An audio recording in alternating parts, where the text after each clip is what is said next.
Je ne pensais pas que la tapisserie de Bayeux, c'était aussi grand, en fait. Ça m'a foutu le vertige, quoi. C'est cinématographique, en fait, et c'est ça qui est absolument génial.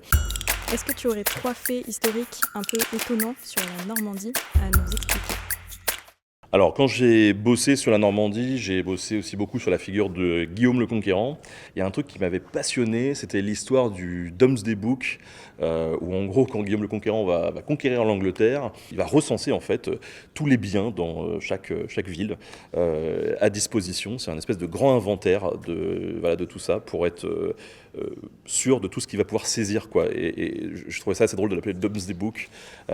Pour les Anglais, c'était vraiment, enfin, on peut rapprocher ça un petit peu de l'apocalypse, quoi. Vraiment, les gars se faisaient spoiler tout ce qu'ils avaient.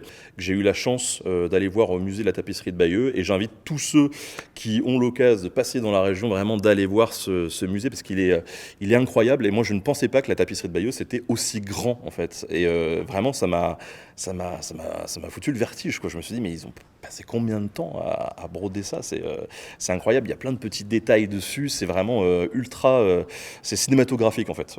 Et c'est ça qui est absolument génial.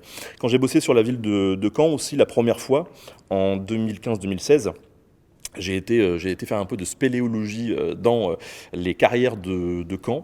Alors c'est un peu flippant quand on est tout seul dans le noir. Voilà, ça ressemble un peu aux mines de la Moria.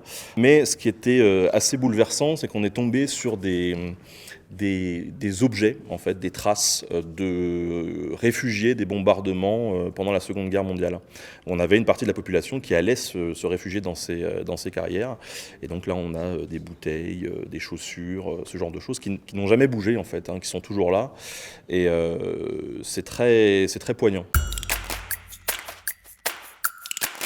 Le millénaire de Caen, c'est l'occasion, en fait, de célébrer l'histoire de la ville. C'est aussi l'occasion de créer pas mal de cohésion, finalement, avec non seulement avec tous les habitants de la ville, mais aussi de la région, avec toutes ces festivités. Et il y a déjà eu, quand je suis arrivé ici dans la ville, déjà, j'ai plein de gens qui m'en ont parlé, qui m'ont raconté le spectacle dans le château, que c'était magnifique. Et en plus, ça va s'étaler sur le temps. Donc moi, je vais continuer à suivre ça. Et ce qui est rigolo, c'est que ça rayonne très très loin. C'est l'occasion aussi de communiquer sur cette histoire et de fédérer tout le monde à travers un bel événement.